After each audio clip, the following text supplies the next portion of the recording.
Je disais que Dieu vous bénisse. Je disais que bon Dieu bénisse. Alors, c'est ça. Gloire soit rendue à Dieu. Merci pour tous qui ont pu braver le froid. Parce qu'il fait frais dehors. Je ne sais pas s'il y a d'autres voitures qui ont pu démarrer ce matin. Je vous l'ai dit que vraiment ça c'est le vrai hiver. Quand je suis arrivé au Canada en 91, c'était des hivers comme ça. Ça claquait fort. Et si la voiture n'a pas vraiment un bon alternateur, tu essaies, c'est fini. En fait, j'aimerais bien conclure sur l'alliance de la protection. Alliance de la... Et j'en ai parlé le lundi, le mardi et puis le mercredi. Et vous savez, c'est bien parfois de répéter.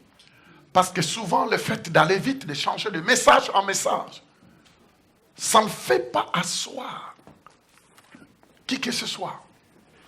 Et vous savez, le souhait de Dieu, c'est de maîtriser ce qu'on doit maîtriser, c'est de comprendre ce qu'on doit comprendre pour qu'on soit à mesure de l'expliquer. Parce que si je pose des questions à d'autres personnes, peux-tu m'expliquer un peu, donnez-moi un peu un bref aperçu de ce que vous avez reçu le dimanche, vous verrez qu'il va bégayer.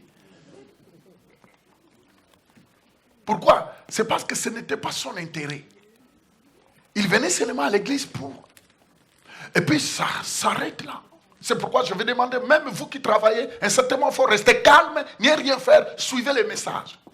Parce que c'est bien de servir, mais si tu n'as pas compris toi-même, tu seras un casse-tête. Oh, j'avais servi Dieu. Je faisais ça pour Dieu. Mais c'est parce que tu n'as pas compris la parole. Dieu ne t'amène pas par rapport au service que tu fais. Mais tu dois d'abord comprendre la parole. C'est pourquoi, le moment de la parole, tout le monde doit être à l'écoute. Parce que si tu n'es pas à l'écoute, alléluia. Je disais alléluia. Alors je vais tout simplement faire une brève révision. Parce qu'il y a d'autres certainement qui n'étaient pas là le lundi, le mardi, le mercredi. Et on ne peut pas les ignorer parfois. Ils étaient parfois bloqués par le travail, et ainsi de suite là. On comprend, il y a d'autres parfois, l'emploi du temps n'a pas permis. Et c'est très important de revenir et de revoir. L'apôtre Paul a dit, vous qui devrez être des enseignants, mais vous êtes restés au niveau des bébés. Mais alors que vous êtes arrivés à un niveau où la compréhension que vous avez eue devrait vous amener maintenant à amener cet même enseignement, cette même explication à quelqu'un d'autre, pour que la personne aussi ait la paix que toi tu as, malgré les troubles qui est en train de renverser le monde. Si nous suivons la télévision, nous regardons la virus, c'est quoi là? Coronavirus. Maintenant, dans les avions, n'essaye pas d'éternuer. Sinon, tu vas te retrouver dans un coin seul. Dans les métros, dans les autobus. Et dès que tu essaies d'éternuer, on dit, hey, est-ce que c'est lui? Il faut que tu cries, je ne viens pas de la Chine. Mais on aime les Chinois. Amen. Ce matin, on était là à la chambre haute. J'ai demandé qu'on prie pour eux. Et on a prié. Les amis, j'étais en train de dire que c'est l'attitude que tu as envers la souffrance des autres qui fera que les gens aient la même attitude. Parce que la Bible dit, c'est que tu n'as pas, c'est ce que tu sèmes que tu vas moissonner. Mon ami, la force d'une église, la force d'un chrétien, c'est l'attitude qu'il a quand il voit l'autre souffrir. Tu ne peux pas être indifférent. Tu ne peux pas être indifférent. Et je crois que même à la fin de notre culte, j'aimerais bien prendre même quelques secondes pour qu'on élève la voix, qu'on puisse prier. Les amis, vous savez, bon, je le dis seulement, il y a des moments, et quand je vois l'attitude des chrétiens en Amérique, ou bien dans nos églises francophones, à un certain moment, tu as envie de dire, mais Seigneur, mais pourquoi tu n'as pas voulu que je sois dans l'autre coin du monde?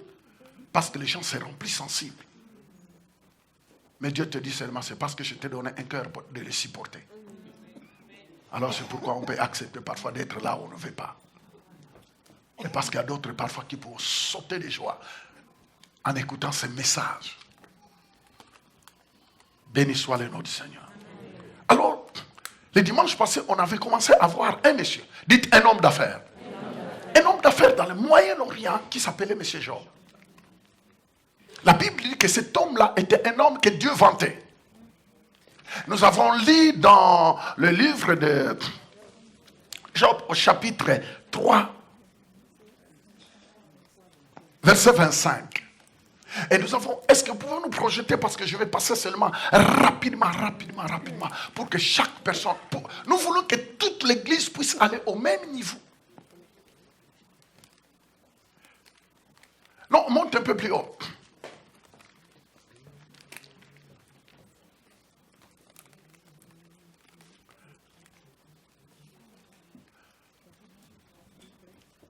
Non, mettez le verset 35. Mais tiens au 3, mettez le 25 là, s'il vous plaît. Ici, ce que je crains, c'est ce qui m'arrive. Ça, c'est l'homme d'affaires. Ce que je redoute, c'est ce qui m'atteint. En fait, suivez, parce que je parle rapidement. J'ai un brevet à parler rapidement. Alors, suivez. Comprenez seulement mes phrases. Alors, cet homme d'affaires-là, c'était un homme d'affaires, M. Job. Il a vécu, non pas au ciel, mais en Proche-Orient. Moyen, c'est Proche-Orient. Des choses comme ça, en moyen. Alors, la Bible dit que c'était quelqu'un qui aimait Dieu, quelqu'un qui avait une relation avec Dieu, mais il y a des choses qui échappaient des paramètres. Alors, il avait développé sa vie dans une peur, alors qu'il croyait en Dieu. Et la Bible dit qu'il était un grand homme d'affaires riche. J'ai essayé d'ouvrir une parenthèse, que malgré ta richesse, tu peux développer une relation avec Dieu. Parce que cet homme d'affaires-là a existé réellement, M. Job. Si vous lisez l'histoire vous dira qu'il avait des filles et des garçons, et qui ont été tous décimés par des catastrophes.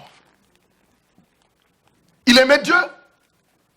Et la Bible dit qu'à chaque moment que ses enfants sortaient pour aller se réjouir avec leurs amis, quand ils revenaient, il avait tellement peur qu'il faisait des sacrifices au cas où les enfants ont commis des péchés, que Dieu leur pardonne. Amen. Alors il a développé une certaine peur dans son cœur. Est-ce que je suis en règle? Est-ce que je suis en règle? La peur était tellement intense que la Bible dit que ce qu'il craignait finalement, c'est ce qui lui est arrivé. Ce qu'il craignait, c'est ça qui lui est arrivé. Et par là, nous voyons que parfois, on développe de peur qui n'a pas de sens. Et au fur et à mesure que tu développes cette peur-là, le diable risque d'utiliser cette peur-là pour te fracasser. Il dit, ce que je craignais, c'est ça qui m'arrive. Ne développe pas une crainte quelconque de quelque chose qui n'a aucun sens. Tu risques de susciter parfois des maladies dans ton estomac qui n'avaient pas de sens. J'ai peur qu'on me mette dehors. J'ai peur que je perde mon travail. J'ai peur que mon enfant meure. J'ai peur que je tombe malade. J'ai peur que le cancer m'atteigne. J'ai peur. C'est pourquoi vous voyez, mes amis, le monde vit tellement sous la peur. Oh, j'ai peur de faire la dépression. Oh, j'ai peur. Écoutez, quand les gens parlent, tu entendras. Ils ont peur. J'ai peur. Je ne voulais pas sortir. J'avais peur de faire un accident. J'ai peur de monter dans l'avion. J'ai peur. Toi, je suis mort de peur. Vous entendez des gens même dire, je suis mort de peur. Ça, c'est le langage. Et les gens pensent que c'est un bon langage. Mais ce n'est pas le langage d'un enfant de Dieu. Parce que là, tu es en train d'attirer ce qu'il ne faut pas. Oh. Job, il y a des paramètres. Il aimait Dieu, il faisait tout. Il avait l'argent, il avait tout. Mais la Bible dit qu'il a développé un esprit de peur. Il a laissé la peur envahir son âme. La peur.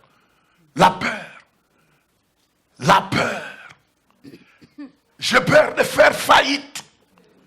J'ai peur de quitter mon travail. J'ai peur certainement, je serai le prochain qu'on mettra dehors.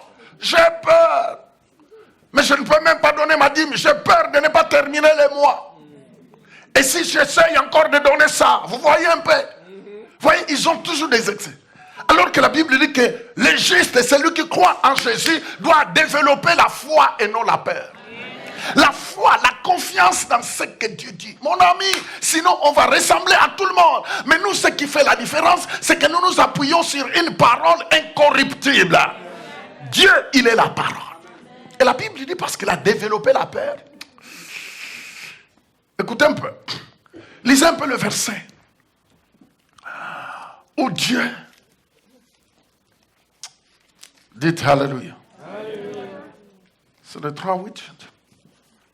Où le diable est en train de dire, c'est parce que tu as. 1, 9, 8 à 10. Allez-y. Allez-y. L'Éternel dit à Satan, as-tu vu les grands hommes d'affaires, mon serviteur, plein de millions, milliardaire, il n'y a personne comme lui sur la terre. C'est un homme intègre, dites intègre. Un homme droit, dites droit. Craignant Dieu, dites craignant Dieu. C'est détournant du mal. Vous voyez comment Dieu est en train de vanter cet homme d'affaires. Mon ami, les millions de dollars ne t'exemptent pas de la foi. Laisse ça. Parce qu'en un clin d'œil, tu peux laisser tous ces millions.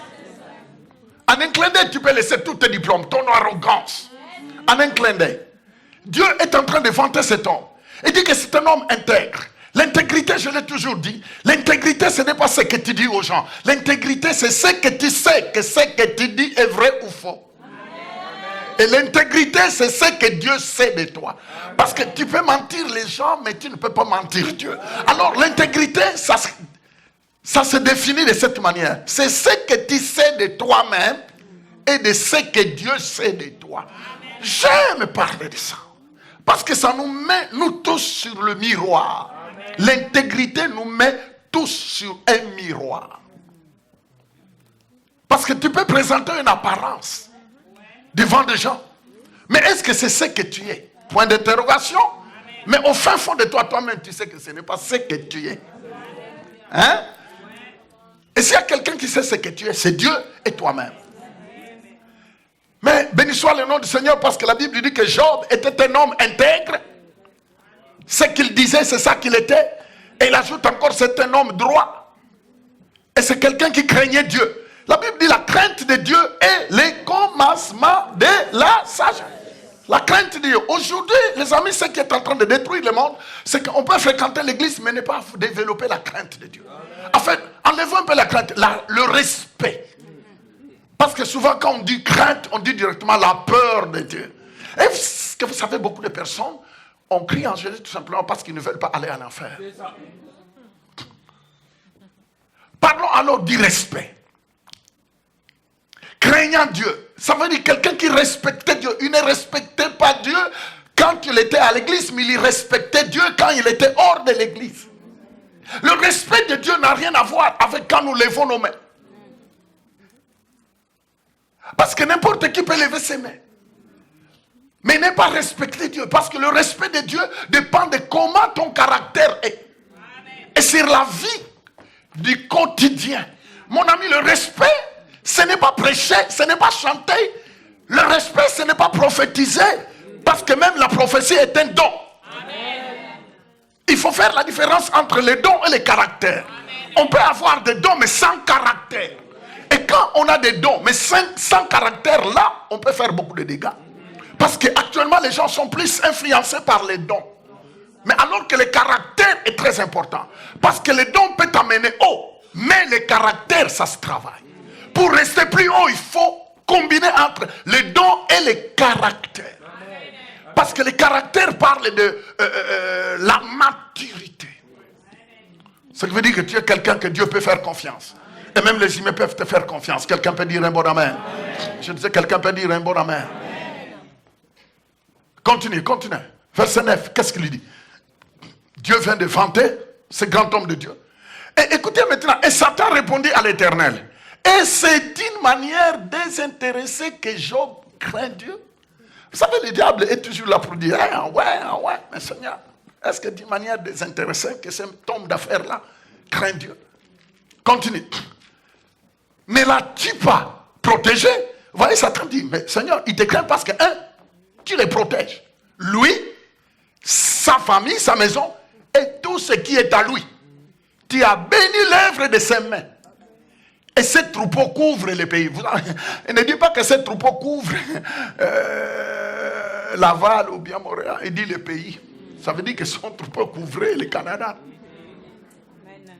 Mon ami, la Bible dit que parce que tu as béni le travail de ses mains. Les amis, Dieu Et c'est lui qui bénit le travail que tu fais. Il ne faut pas croiser les bras et puis croire que Dieu va bénir. Non, non, non, non, non. Dieu bénit celui qui est en action. Dieu bénit le travail de tes mains. Il faut que tu trouves à faire quelque chose pour que Dieu puisse faire quoi? Bénir. Parce que Dieu ne bénit pas l'oisif. Dieu ne bénit pas. Il dit, il bénit le travail de tes mains. Mon ami, c'est ce que tu fais que Dieu va bénir. Et surtout quand tu sais que tout ce que tu fais, c'est pour Dieu. C'est pour servir Dieu. C'est que Dieu peut le demander à n'importe quel moment. Je ne m'opposerai pas, je vais lui donner. Vous savez, quand Dieu dit, non, moi je ne peux pas donner ma dîme, je ne peux pas, tu dis ma dîme. Mais quand tu sais que tout ce que tu as par rapport à l'alliance, ce que tu es, lui appartient. Ce qui est à Dieu est à toi. Tu ne pourras pas dire mon, mais tu diras son argent. Parce que maintenant, on voit l'alliance. Ce qui est à toi appartient à Dieu. Ce qui est à Dieu appartient à toi. Est-ce que ça va? Non, je disais, est-ce que ça va? Vous voulez que j'adoucis un peu tout ça? Ok, alors on continue. Dites, on y va. Dites à la personne en côté de toi, dites, on go. S'il commence à dormir, dis-lui, réveille-toi parce qu'on a décollé. Hein? Bientôt, on va atteindre notre vitesse de croisière. Quelqu'un peut dire un bon amen? Alors, donne-moi un amen vitaminé quand même. Si tu le crois, tu peux dire 3 fois amen. Hein? Amen. Tu peux l'acclamer, Jésus, acclamons-le. On est des vainqueurs, les amis. On est des vainqueurs. Je dis, on est des vainqueurs. On est des vainqueurs. On est des vainqueurs. Si le diable tentait de te faire croire que ta vie va s'arrêter là, ça ne s'arrêtera pas là. Si le diable t'a fait croire que non, toi tu es un raté par rapport à ta famille, toi tu n'es plus un raté. Quand on prend le temps de s'exposer à la parole de Dieu, on n'est plus un raté.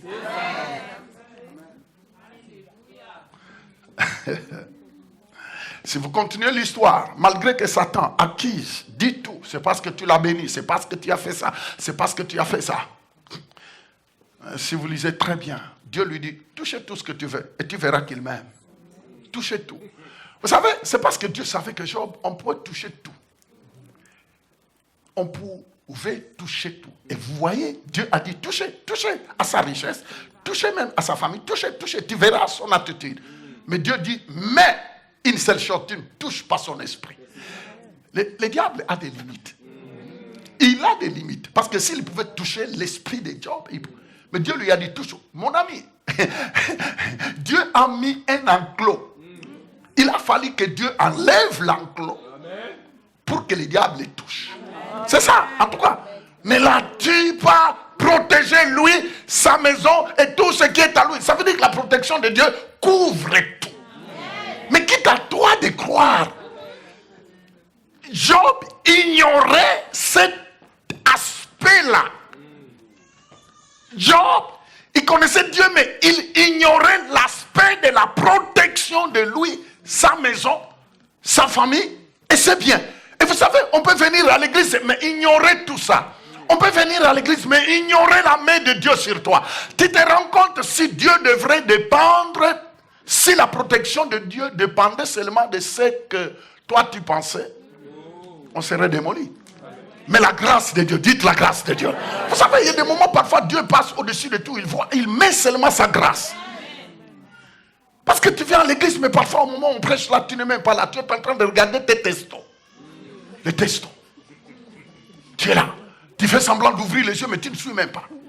Bon, maintenant, quand tu vas sortir d'ici, comme tu n'as pas ouvert ton esprit, tu n'as rien compris.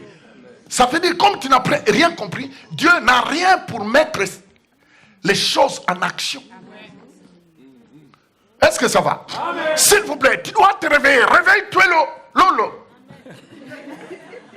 Tu dois te réveiller, Lolo. Dieu veut t'équiper. Dieu veut te former. Parce que ces derniers temps que nous vivons, Dieu est en train de former. Qui il veut former? Moi et toi. Dieu ne forme pas seulement le pasteur. Et puis laisser les autres être des pleureurs. Hein? Les gens qui ont un ministère de pleurer. Oh, tu sais, ça ne va pas dans ma vie. Oh, pasteur, j'ai essayé, j'ai fait tous les efforts, j'ai essayé, j'ai souffert plus que Jésus.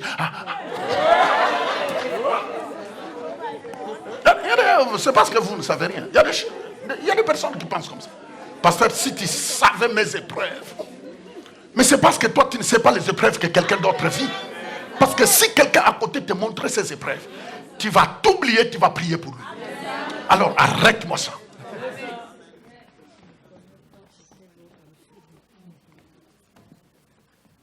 Dites avec moi, pasteur, continue. Dites encore, on est avec toi, pasteur.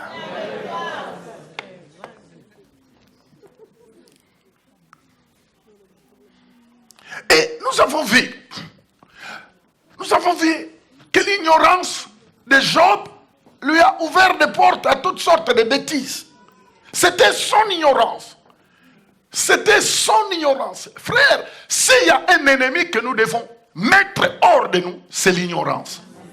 Mes amis, la Bible dit mon peuple périt faute des connaissances. Et les amis, parfois on les répète et finalement on s'habitue. Mon peuple périt faute de connaissances. On ne fait même pas cas. C'est vrai, mes frères et sœurs, frères à moi, sœurs à moi là. Vous comprenez ça? Que l'ignorance, c'est la première chose que tu dois éradiquer. Ça veut dire quoi? Ça veut dire que tu dois trouver le temps d'être informé. L'information va t'aider. L'information de quoi? L'information de la parole de Dieu. Mon ami, si tu trouves le temps d'aller travailler, si tu trouves le temps de regarder un film, si tu trouves le temps de regarder toutes sortes de sketchs, si tu trouves le temps de faire quoi que ce soit, trouver le temps de t'informer. Les amis, l'ignorance détruit. Dieu t'attend à monter à un autre niveau, mais comme tu ne sais pas, comme tu es ignorant, ce n'est pas parce qu'on ne t'a pas donné la connaissance, mais tu as refusé. Parce que tes yeux étaient plus concentrés sur comment la vie fonctionne. Alors les soucis de la vie t'accaparent. Ce n'est pas ton cas. Et ça ne sera jamais ton cas. Et au cours de la semaine, nous avons vu que la première chose qui nous qualifie, dites qualifie. La première chose qui nous qualifie à la protection de Dieu, et nous ne voulons pas être ignorants de la protection que Dieu a pour toi. La protection de Dieu est au-dessus de tout ce qu'on peut penser. Nous avons vu premièrement, la première chose qu'on avait vue qui nous qualifie à la protection, c'est la rédemption. La rédemption nous qualifie. La rédemption nous qualifie. En fait, on est qualifié pour profiter de la protection divine. Pourquoi? Il parle de la nouvelle naissance. Éphésiens chapitre 1er, verset 20. Qu'est-ce qu'il dit? Il dit, allez-y rapidement. Éphésiens.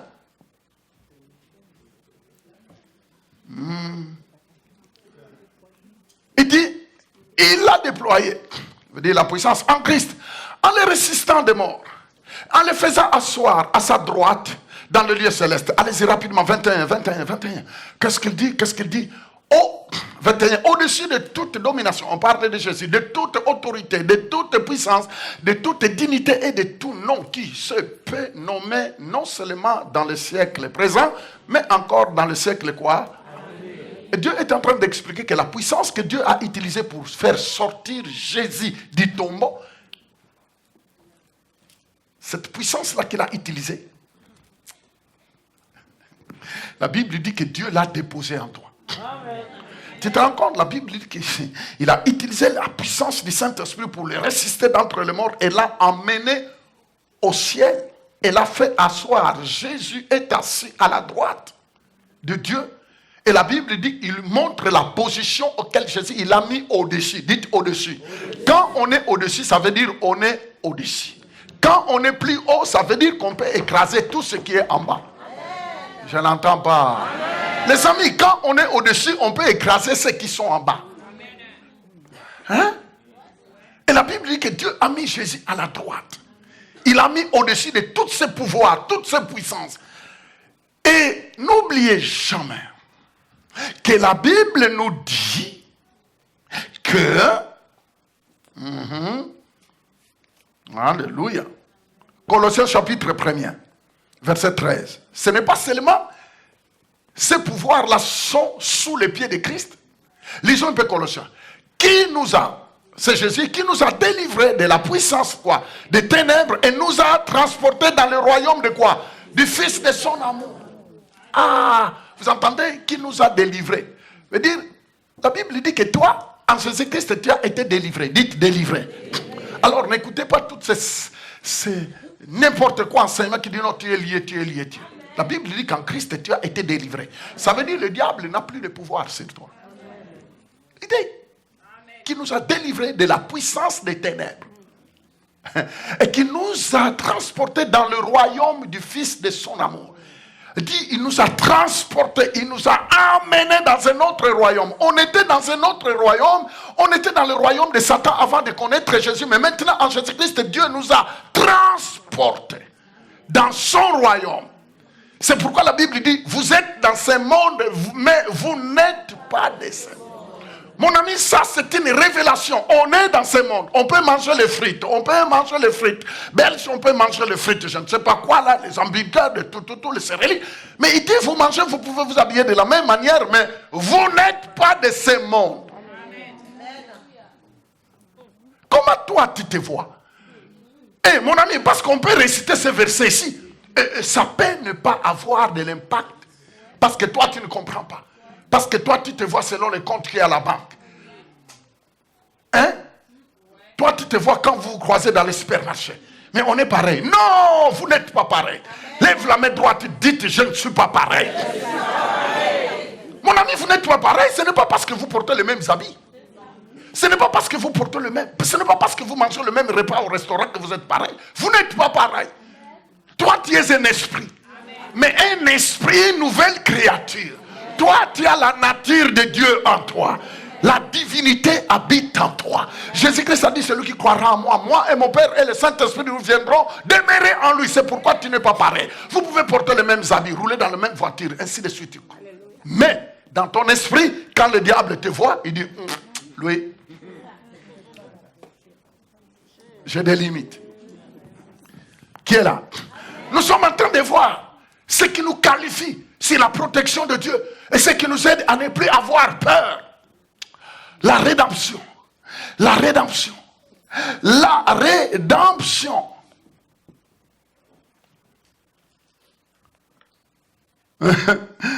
Le psaume 103, verset 4. Psaume 103, verset 4. Allez-y rapidement. Oh, Saint-Esprit, aide-moi. Oh, le temps passe vite. Qu'est-ce qu'il dit? C'est lui qui délivre ta vie de quoi? De la force. Qui te couronne quoi? De bonté et de miséricorde. Vous entendez? Il dit c'est lui qui délivre ta vie de la force. Ça veut dire que le diable pourra creuser toutes sortes de forces. Mais la protection de Dieu te délivre de tous ces trous.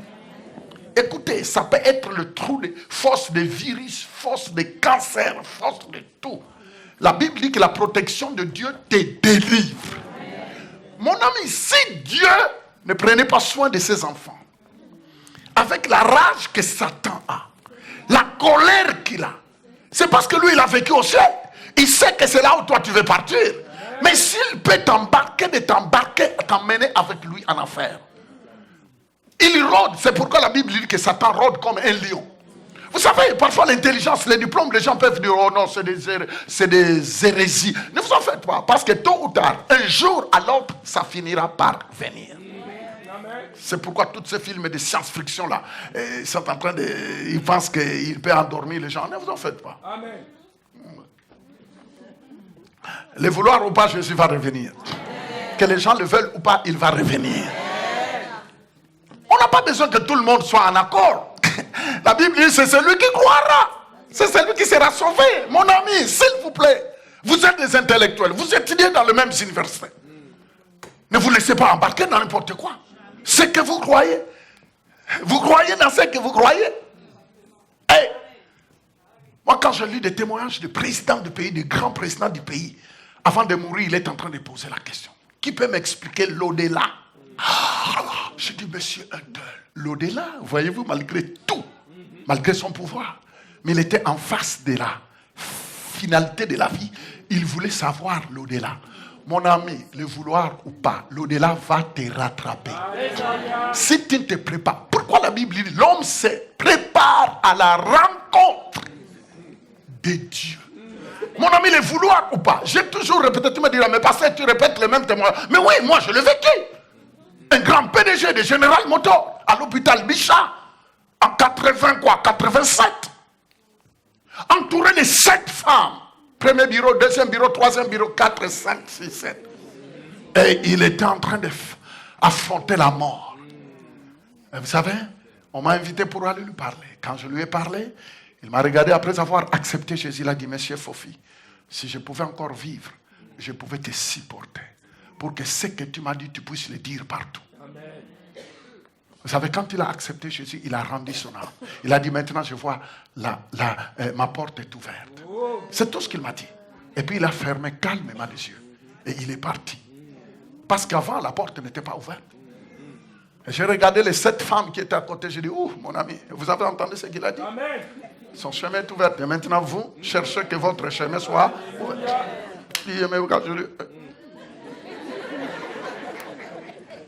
Vous savez, les amis, la vie est compliquée. Vous savez, quand tu es là avec tous les gardes du corps, avec un compte gonflé, avec tous les honneurs, PDG, mon père, je ne sais pas quoi là, un président, PDG, vous savez, tu gonfles un peu, tu dis, oh, je suis, hein. Autant présent, je suis. Mais attends. Merci. Amen. Je disais que le temps me manque. La nouvelle naissance. Dites la nouvelle naissance. Deuxième point que nous avons vu qui nous donne l'accès à la protection divine, c'est le cachet du Saint-Esprit. Le Saint-Esprit. Éphésiens chapitre 1er verset 13. Allez-y. Et lui, allez-y. Le Saint-Esprit vous marque d'un sceau contre toutes les flèches du méchant. Nous sommes en train de voir ce qui donne à un enfant de Dieu l'accès à la protection. Dites protection. C'est pourquoi toi tu n'as pas à t'inquiéter. Qu'est-ce qu'il dit? Qu'est-ce qu'il dit? Qu'est-ce qu'il dit? Oh Saint-Esprit. Il dit, en lui, vous aussi, après avoir entendu quoi? La parole de la vérité. L'évangile de votre salut. En lui, vous avez cru et vous avez été quoi? Scellé, marqué du Saint-Esprit qui avait été promis. Dites scellé. Vous voyez, ce qui vous qualifie à la protection de Dieu, c'est ces sceaux. Vous êtes cachetés. Amen. Mon ami, quand quelque chose est cacheté, ça veut dire on ne peut plus changer. Amen. En fait, vous portez un cachet. C'est de Satan porte 666. Amen. Mais vous portez le cachet de rachat. Amen. Amen. Rachat. Elle dit, tu appartiens au propriétaire. Amen. Vous êtes cacheté. Tu n'as pas besoin d'avoir la chair de poule. Tu n'as pas besoin. Ah, je le sens. Ouh, je suis cacheté. Ouh. Vous savez, il y a des gens qui sont comme ça. Tant qu'il n'a pas encore entendu. Je suis cacheté. Ah. Non, tu n'as pas besoin de ça. Mais la Bible dit que vous avez été scellés. Tu n'as pas besoin de la chair de poule. Vous savez, la spiritualité de beaucoup de personnes, vous les voyez, il aimerait bien montrer aux gens que lui, il est spirituel. Et il marche comme ça. Alors, au lieu de te dire bonjour, il dit Alléluia.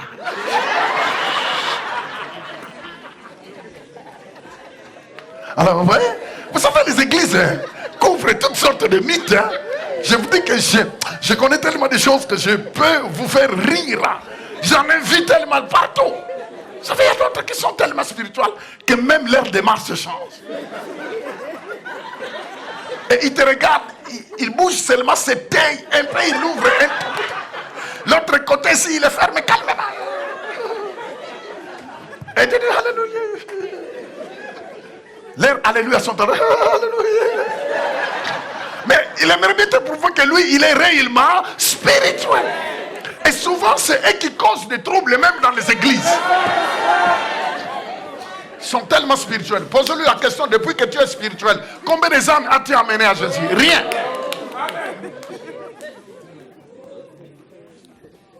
Hein? Dites un peu, hein? Ne sois pas comme ça. Je ne parle pas de toi. Toi, tu es bien. C'est à Honduras qu'on a vu ça.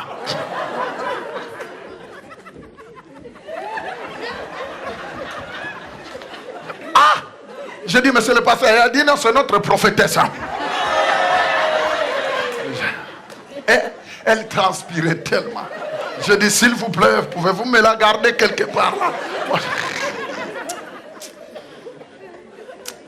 voyez, je ne pourrais pas arriver à terminer mon message.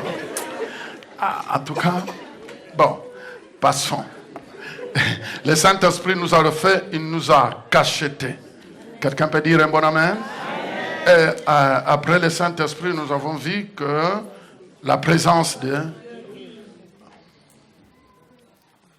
Non, toujours dans le même point du Saint-Esprit, on avait lu dans le psaume 105, versets 13 à 14. Hein? Voyez-vous les amis? On a l'envie, vous savez, on a l'envie de prendre 1 heure, 2 heures même, d'expliquer tout ça. Psaume 105, verset 13.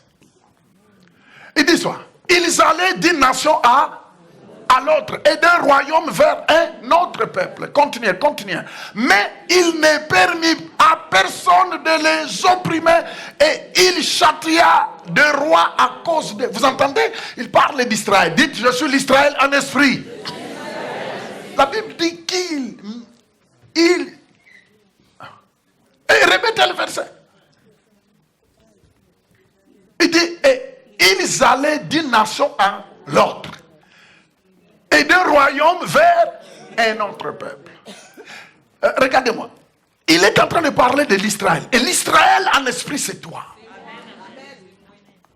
Mais ce qui est terrible, c'est le verset 14 qui dit, malgré qu'ils allaient de gauche à droite, mais Dieu, il n'est permis à personne de les opprimer. Ça, c'est ta protection. Dites ma protection. Et il ajoute encore, et il châtia de roi à cause de... Continuez. Ne touchez pas à mes soins et ne faites pas de mal à mes... Dites, je suis un prophète. Dites, je suis une prophétesse. La Bible dit qu'ils allaient de gauche à droite, mais Dieu n'a pas permis à quelqu'un de toucher. Il n'a pas permis. Les amis, la protection divine en toi, même quand toi tu ronfles, ton voisin sait que tu sais ronfler. Tu fais un concert de ronflement. Mais même au moment où tu ronfles, Dieu, lui, il veille sur toi. La Bible dit que celui qui veille sur nous ne dort jamais. Ça veut dire que tu peux dormir en paix. Hein? Ce qui fait peur aux autres ne doit pas te faire peur. Oh non, pasteur, tu sais, dans notre famille, vraiment les gens volent à une vitesse incroyable. Et ils peuvent traverser l'océan Atlantique, venir ici, comme la plupart sont venus de l'autre côté. Mais tu ne peux pas te poser la question, qui les a donné les visas? Parce que toi, pour qu'on te touche, il faut recevoir la permission de Dieu. La Bible dit que Dieu ne permet pas qu'on touche à ce qui lui appartient. Il faut que tu comprennes que tu appartiens à Dieu. Et parce que tu appartiens à Dieu, c'est pourquoi même ta vie, tu dois la modeler selon ton appartenance. Vous savez, tu peux siffler, tu peux chanter, tu peux te réjouir, que ce soit, tu dis gloire à Dieu. Cela ne t'empêche pas de laver les mains à l'hôpital. Quand tu sors, laver les mains, il faut les laver quand même. Soit l'hygiène. Ah non, nous sommes protégés. Ah non, lave les mains quand même. Vous savez, il faut toujours être équilibré. Ah non, le pasteur Fofi nous a dit, nous sommes... Ben, attends, lavez les mains. Lavez les mains. Sinon, tu vas devenir comme ces jeunes garçons-là dans un pays que je ne vais pas citer. Il a dit, oh, brosser les mains, c'est charnel. Et brosser les dents, c'est charnel. Mais entre-temps, si tu parles avec lui, tu fouilles. Vous voyez, il y a toujours des gens qui vont à l'extrême. Il est tellement spirituel qu'il dit que non, brosser les mains et brosser les dents, c'est charnel. Mais attends, brosse les dents. Hein?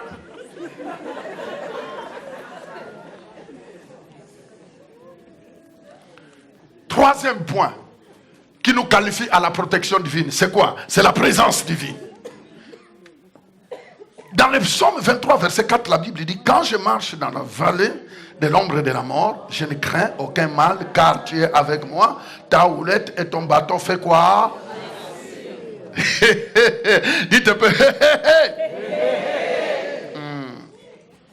Si vous lisez dans Hébreux chapitre 13, verset 5, je ne te délaisserai pas et je ne t'abandonnerai point. Vous entendez? Dieu dit, je ne vais pas te délaisser et je ne t'abandonnerai pas. Je serai avec toi jusqu'à la fin du monde. Matthieu chapitre 28, verset 20, où Jésus-Christ est en train de dire, voici, je suis avec vous tous les jours. Jusqu'à la fin de quoi?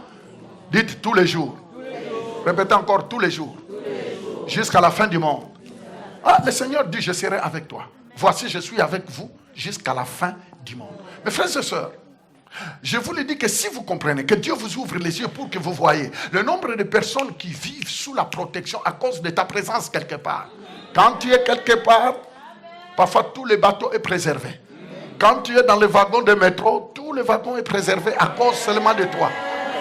Mais comme tu es naturellement naturel, tu ne comprends même pas ça. Parce que tu es trop humain. Tu ne marches pas selon la foi, toi tu marches selon la vie. Ah, pasteur, comment tu peux dire que vraiment je suis une... Mais ce n'est pas moi qui le dis, c'est Dieu qui le dit. Hein? C'est Dieu qui le dit. Il dit, je ne t'abandonnerai pas. Je serai avec toi. C'est pourquoi prenez ces DVD, mettez cela chez vous. Mais vous voyez, parfois moi, quand je vois les enfants même de l'école dimanche, quand vous amenez les DVD chez vous, c'est eux qui me regardent souvent. Alors quand ils me voient passer là-bas, ils disent, Jésus. Je dis, non, ce n'est pas moi, Jésus. Mais au moins, eux, ils trouvent le temps de regarder. Et ils savent que ça, c'est notre pasteur Jésus, même si je ne suis pas Jésus. Mais les adultes, même au moment où vous êtes en train de faire votre lessive, mettez ça pour que ça passe. Ce que tu n'as pas compris à l'église, tu vas le comprendre. Tu dois comprendre que la main de Dieu est sur toi. Tu dois comprendre que Dieu dit, tu es mon oint. On ne doit pas te toucher. Ils peuvent faire des complots, mais ils n'arriveront pas. Laissez-leur faire des complots, mais toi, dormez. Croyez. Oh mon Dieu. Oh mon Dieu.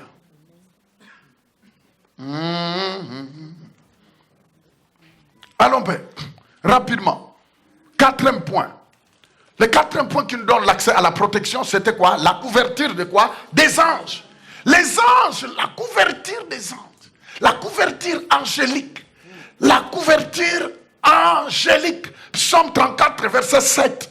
Dans le psaume 34, verset 7, qu'est-ce qu'il dit? L'ange de l'Éternel campe autour de ceux qui le craignent et les arrache quoi? Aux dents. Dites l'ange de l'Éternel. Regardez-moi, s'il vous plaît, prenez ces messages, écoutez-les, mettez ça dans ta voiture, exhortez cela à ta famille, dites-leur que si tu as Jésus, tu es inimisé. Terminez bien. Tu es quoi? Inimisé. Tu es exempté. Vous savez, tant que Dieu n'enlève pas cette inimité, le diable n'a pas le droit. C'est comme M. Job, il avait cette inimité. Tant qu'il ne l'avait pas enlevé, on ne pouvait pas les toucher. Vous savez un peu, il y a des comédiens dans d'autres pays, ils profitent de cela. Il est dans le gouvernement, et il sait qu'étant député, il a cette... Alors il sait qu'on ne peut pas les toucher partout, il peut se balader. Ça, c'est ça, l'homme. Hein? Petit aventurier, comédien. Allez, je suis sur le militaire. Vous avez encore des fous, En tout cas, n'allez pas dire ce que je n'ai pas dit. Mais s'il y a des personnes qui sont vraiment exemptées, c'est vous. Amen. Parce que vous, il y a quelqu'un qui a payé. Jésus a payé. Est-ce que vous êtes là? Amen. L'ange de l'Éternel campe autour de ceux qui craignent quoi? Dieu, et les arrache. Ça veut dire que quels que soient les dangers que le diable a préparés. Mon ami, je ne suis pas là pour gaspiller mon temps, mais je vous parle des choses que Dieu dit. Qu'il y a un ange qui est tout autour de celui qui craint Dieu. Oh, je prie, vos vols est sécurisé au nom de Jésus. Vous savez, c'était la maman de frère, c'est Maman Zobda, qui nous a donné son témoignage. Une dame de la Guadeloupe. Elle a donné son témoignage. Un jour, ils étaient en train de voler. Ils allaient à Costa Rica. Ils ont fait la Guadeloupe jusqu'à... Et en plein vol, l'avion a lâché. Si c'est de combien de mètres? Mais au moment où tout le monde, je connais la dame, elle souffre parfois du cœur. Quand tout le monde en criait, Dieu ouvre ses yeux et il voit un monsieur, mais sa longueur, traverser le plafond de l'avion. Elle dit, pasteur Fofi, jamais j'ai vu ça. Directement quand j'ai vu ça, j'ai senti une paix. Amen. Et finalement, je me suis bien arrangé sur ma chaise. Je savais que cette créature-là, je ne l'ai jamais vue ailleurs. Et directement, l'avion s'est calmé. C'est comme si rien n'était. Les amis, vous savez, il y a des moments de temps en temps, Dieu doit ouvrir les yeux. Vous connaissez Géasi. Quand l'armée syrienne est venue entourer la ville, Alors il est parti voir les prophètes. Élisée, on est en train de mourir. Toute l'armée syrienne entoure la montagne. Qu'est-ce que nous allons devenir? Vous savez, le prophète a dit, oh Dieu, ouvre ses yeux. Amen. Les amis, il y a des moments, nos yeux ont besoin de s'ouvrir. Que Dieu ouvre tes yeux pour voir que ceux qui sont avec toi sont plus forts. Vous savez, le prophète prie, Seigneur, ouvre ses yeux. Et Dieu ouvre les yeux. Géasi regarde, il voit des chars de guerre. Mais ces chars de guerre ne ressemblaient pas aux chars des Syriens. Directement, il a dit, hey, qu'est-ce que je vois? Et il a commencé à siffler. Il a commencé à chanter. Il a loué le Seigneur. Parce qu'il a vu qu'ils avaient une protection au-dessus. Mon ami, voyage en paix. Va dans ton pays d'origine en paix. Mangez le repas, bénissez d'abord. Dites-leur, nous allons fermer les yeux et on va prier. De l'autre côté, tu ouvres l'œil pour voir qui n'a pas fermé les yeux. Tu dis, c'est eux là qui ne veulent pas fermer les yeux. Alors là, tu élèves la voix. Tu dis, dans le nom de Jésus, je brise tout ce que vous avez. Et puis vous mangez, dites, mangez. Ils vont dire, ah, elle est vraiment au Canada là, on ne sait pas ce qu'il a là. Les amis, vous êtes des commandants. Ce n'est pas vous qui êtes appelés à trembler. Toi, tu dois faire trembler. Parce que tu connais ce que les autres ne connaissent pas. La couverture angélique. Passons rapidement. Le cinquième, c'est que nous sommes des pierres, quoi? Vivantes. Nous sommes quoi? Des pierres vivantes. Regarde un peu ce qui te donne la qualification. Ce qui te qualifie pour la protection divine. Et on va arrêter là. Nous sommes des pierres vivantes. Nous sommes une pierre quoi? Vivante. 1 Pierre chapitre 2 verset 3 à 5. Et nous allons bientôt clôturer. Jésus est la pierre vivante. Mais puisque vous émergez de lui, vous êtes vous aussi une pierre quoi? Vivante. Qu'est-ce qu'il dit? Si vous avez goûté que le Seigneur est bon, oui, allez-y, approchez-vous de lui. Pierre, quoi, vivante, rejetée par quoi? Les hommes, mais choisie et précieuse devant. Et vous-même, dites moi-même, comme des pierres vivantes. Vous entendez, la Bible dit que et vous aussi. Comme nous sortons de Jésus, comme nous sommes en Christ, Dieu dit vous aussi, vous êtes quoi? Des pierres. Ah. Regardez-moi. Quand une pierre, oh mon Dieu, dites-moi, nous sommes des pierres vivantes. Dites encore, je suis une pierre vivante. Ce qui est grave, c'est que ce que vous ne comprenez pas. Lisez un peu dans Matthieu 21, 42.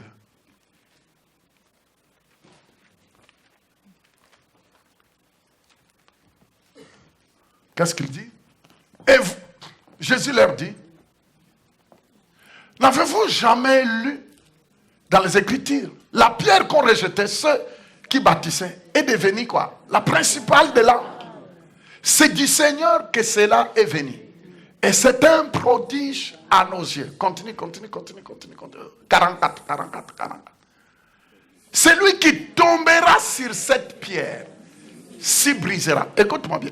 Vous étant une pierre en Jésus-Christ, quiconque tombera sur toi, lui, il sera quoi? Brisé. Il continue. Et celui sur qui la pierre tombera sera quoi? Écoute-moi bien. Si quelqu'un ose, il sera écrasé. Avant que toi tu dis, vous savez, ce n'est pas parce que nous sommes là, ah non, je n'arrive pas à dormir, je vais voir où est-ce qu'ils vont venir. Non, la Bible dit que toi tu es une pierre. Elle dit, si tu montes sur quelqu'un, si quelqu'un complote contre toi, si la pierre tombe sur quelqu'un, il sera écrasé. Mon ami, ma protection n'a rien à voir avec le naturel. En fait, je suis celui qui fait peur. Quand j'arrive quelque part dans le monde occulte, Et c'est eux qui paniquent. Moi, je n'ai pas l'envie de dire, oh, c'est les Illuminati, c'est les Rosicruciens, les femmes. Je m'en fous. J'arrive et ils doivent trembler. Je suis une pierre, faites attention. Ou tu te tasses, ou je tombe sur toi. Tu seras broyé, dis tu seras broyé. Bon, maintenant, n'allez pas dire je cherche quelqu'un à broyer. Vous savez, il faut toujours modifier parce qu'il y a d'autres. Bon, on nous a dit que vraiment je suis une pierre. Maintenant, je cherche qui broyer. Non. C'est n'importe quoi. Terminons avec le psaume 91. Lisons un peu le psaume 91 et puis on clôture. Dites on clôture. Ah, dis attends, ton repas t'attend, dis n'aie pas peur. Dites on clôture. C'est lui qui demeure. Qu'est-ce qu'il dit? C'est lui qui demeure sous l'abri du Très-Haut, repose à l'ombre du Tout-Puissant. Allez-y. J'ai dit à l'Éternel, mon refuge et ma forteresse, mon Dieu en qui je me confie. Car c'est lui qui te délivre du filet de l'oiseleur, de la peste et de... Il te couvrira de ses plumes et tu trouveras un refuge sous ses ailes. Sa fidélité est un bouclier et une cuirasse. Continue. Tu ne craindras ni le terreur de la nuit, ni la flèche qui vole. Continue. Ni la peste qui marche dans le... et ni la contagion qui frappe en plein midi. Que 1000 tombent à toi et 10 000 à... Toi, tu ne seras pas... Répétez avec moi, je ne serai pas à terre. Continue. De tes yeux seulement, tu regarderas et tu verras la... Car tu es mon refuge éternel, tu fais du très haut ta... Continue. Aucun malheur ne t'arrivera, aucun fléau n'approchera. Car il ordonnera à ses anges de te garder dans tout. Ils te porteront sur les mains, de peur que ton pied ne se heurte. Tu fouleras les lions. Puisqu'il m'aime, je le protégerai, puisqu'il connaît mon. Il m'invoquera et je lui répondrai. Je serai avec lui dans la détresse. Je le délivrerai. Oh. Quelqu'un peut dire amen. Amen. Dites, je suis candidat au long jour. Dites encore, je suis candidat au long jour.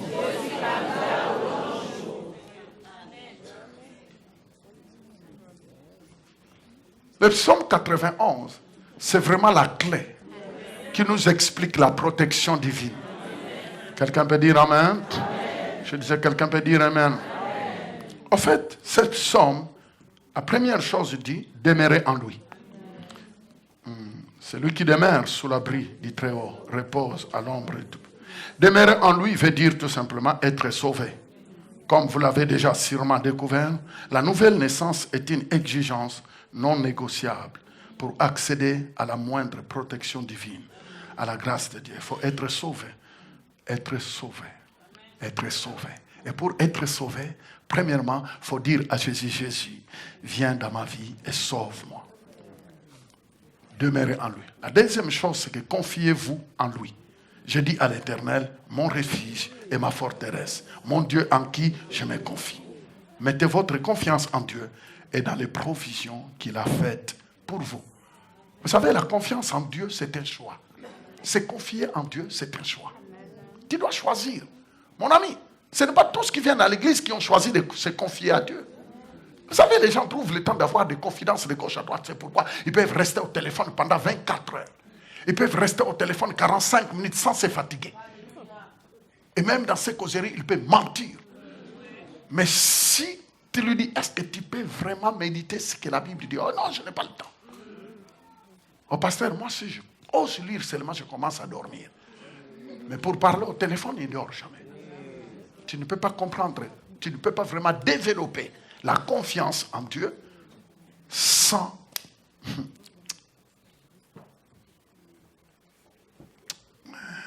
la troisième chose, déclarez votre immunité. Déclarez quoi? Votre immunité. Je dirai à l'Éternel, tu es mon refuge et ma forteresse. Quand vous vous confiez en lui, les paroles de votre bouche deviennent revêtues de puissance pour produire des effets. Ce que vous dites sans conviction n'a aucun poids. C'est ce que vous dites avec foi qui compte. C'est ce qui sort de ta bouche avec foi qui compte. Pas des paroles en l'air. On est toujours dans les mêmes psaumes là. Et le quatrième point, qu'est-ce qu'il dit? Ne craignez rien. Dites ne craignez rien. Dites ne craignez rien. Il dit, tu ne craindras ni le terreur de la nuit, ni la flèche qui vole de jour, ni la peste qui marche dans les ténèbres, ni les contagions qui frappent en plein midi. Et tu ne craindras ni le terreur de la nuit. Il y a d'autres qui coupent le sommeil, ils sursautent avec chière et ils tremblent. Oh, quelqu'un était en train de m'égorger. Non, toi tu peux dormir en paix. Vous savez, parfois les mauvais rêves, nous tous on en fait. Eh oui, moi aussi. Oh, les mauvais rêves. Mais après, est-ce que je vais trembler pour ça? Oh non. Ma foi est dans la protection de Dieu. Ce n'est pas un mauvais rêve. C'est pourquoi je ne suis pas un interpréteur de rêves. Oh, pasteur, aide. Mais tu as fait des cauchemars. Hein? Je ne sais pas à l'interprétation de tous les rêves. Ta foi, c'est ta foi. La Bible dit, mon juste vivra par la foi.